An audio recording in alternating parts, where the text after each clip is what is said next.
मध्य प्रदेश के मंडला से एक बेहद दर्दनाक खबर सामने आई है। कान्हा टाइगर रिजर्व में अमाही बाघिन और उसके 4 शावकों की 7 दिनों के भीतर मौत हो गई है। लगातार हो रही इन मौतों ने वन विभाग की कार्यप्रणाली पर सवाल खड़े कर दिए हैं। आखिर इन मौतों की वजह क्या है, आइए देखिए रिपोर्ट। मंडला के कान्हा टाइगर रिजर्व से सामने आई ये घटना न सिर्फ चौंकाने वाली है बल्कि कई गंभीर सवाल खड़े कर रही है। कान्हा के सरही जोन में रहने वाली अमाही बाघिन ने अपने 4 शावकों के साथ विचरण करती थी, लेकिन अब पूरा परिवार खत्म हो चुका है। वन विभाग के मुताबिक 21 अप्रैल को पहले शावक की मौत हुई, 23 अप्रैल को दूसरे शावक की, 25 अप्रैल को तीसरे शावक की और 28 अप्रैल को चौथे शावक के साथ साथ मां अमाही बाघिन ने भी दम तोड़ दिया। सिर्फ 7 दिनों के भीतर पूरे कुनबे का खत्म हो जाना किसी बड़ी आशंका की ओर इशारा कर रहा है। घटना के बाद स्थानीय ग्रामीणों में भारी आक्रोश है। लोगों का कहना है कि इतनी बड़ी घटना के बावजूद ना तो जिम्मेदारी तय हो रही है और ना ही कोई ठोस कार्रवाई नजर आ रही है। वहीं वन विभाग अब इन मौतों को लेकर जांच की बात कह रहा है, लेकिन अब तक कोई स्पष्ट कारण सामने नहीं आया है। ये सिर्फ बाघों की मौत नहीं है बल्कि उस जंगल की पहचान पर सवाल है जिसने मध्य प्रदेश को टाइगर स्टेट का दर्जा दिलाया। सबकी नजरें उस रिपोर्ट पर टिकी है। क्या ये प्राकृतिक मौतें हैं या फिर किसी बड़ी लापरवाही का नतीजा? फिलहाल जवाब का इंतजार है, लेकिन सवाल लगातार बढ़ते जा रहे हैं। मेरा नाम पार्वती के, मैं कटंगा माल के सरपंच हूँ। वो सर अभी तो रेगुल बगवा मर रहा है, उसका देखभाल कोई विभाग वाले नहीं देखते हैं। अब उसको सामने से निगरानी करता तो जैसे बीमार हालत है, कुछ भी हालत है तो उनको देखना था।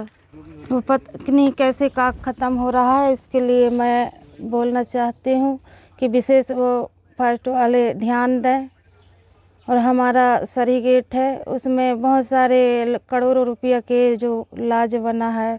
बाहर के गेस्ट लोग आते हैं तो हमारे बगवा मरने से बहुत नाराज़ होते हैं।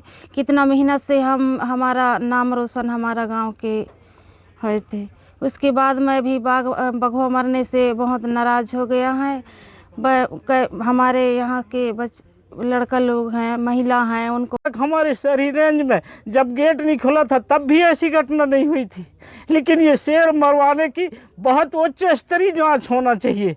बहुत मजिस्ट्रेट लोगों को बुला के यहाँ जांच पड़ताल करवाना चाहिए। इसमें ज़रूर किसी न किसी की साजिश है। हम लोग यहाँ इस गेट के भरोसे में बैठे हुए हैं। ऐसी अपनी घटना आज तक कभी हमारे शहरी रेंज में घटित नहीं हुई है। हमको रोना आ रहा है। आज दिन हम लोगों को ऐसा उम्मीद बन गया था कि हमारे यहाँ अच्छी साइटिंग हो रही है, अच्छा टूरिस्ट आ रहे हैं, ऐसा हम लोग देख रहे थे। लेकिन ना जाने ये किसकी नज़र लग गई, कौन क्या पॉइजन हो गया, क्या हो गया, क्या घटना के कारण से वो छोटे छोटे बच्चे, वो बच्चे नहीं मरे, हमारे परिवार के सदस्य ऐसे ख़त्म हो गए। वो आज हमको रोना आ रहा है। लगातार हम बताने की गुंजाइश भी नहीं है, कोई चीज़ बता नहीं पा रहे हैं। हमको ऐसा लग रहा है कि हमारी जीवन नैया, हमारी रोजी रोटी छिन गई, ऐसा लग रहा है। कोई टूरिस्ट यहाँ आकर के कितना खुश होकर जा रहा था। इस बात को हम अभी कुछ भी बताने लायक नहीं है। हमको बहुत अत्यधिक, बहुत ज़्यादा दुखित हो रहा है मेरा आत्मा।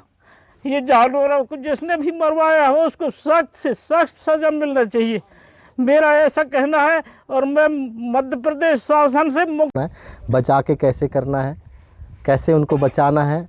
और टाइगर के बच्चे और टाइगर के वजह से हम लोगों को हमारे क्षेत्र में कुछ जिप्सी वाले उनको भी रोज़गार मिलता, लेकिन सामंजस्यता नहीं होने के कारण मेरे ख्याल से ऐसे लगता है कि हो सकता है कुछ कारणवश या पायजान के कारण हो सकता है, या फिर उनको कुछ कारण हो सकते हैं जिसके कारण इनकी मृत्यु हो रही है। तो मेरे ख्याल से ऐसा लगता है कि फॉरेस्ट और ग्रामीण लोगों के साथ बैठक होना चाहिए था। हम लोगों को बुलाना चाहिए था, जनपद सदस्य सरपंच हो गए, इनको बुलाना चाहिए था और साथ में उनके साथ बैठक करना चाहिए था और चर्चा होनी थी। विशेष मैं वन समिति के सदस्य भी हूँ जनपद में कभी भी एक तो कोई भी रेंजर आता नहीं है बिगैर बुलाए। आज तक वन समिति की बैठक बिछिया में नहीं हुई, एक बार हुई थी और पूरे चर्चा नहीं हुई थी। और मेरे ख्याल से लगता है जनपद में भी इनको बैठक करना चाहिए था और पंचायत में बैठक करना चाहिए। कोई भी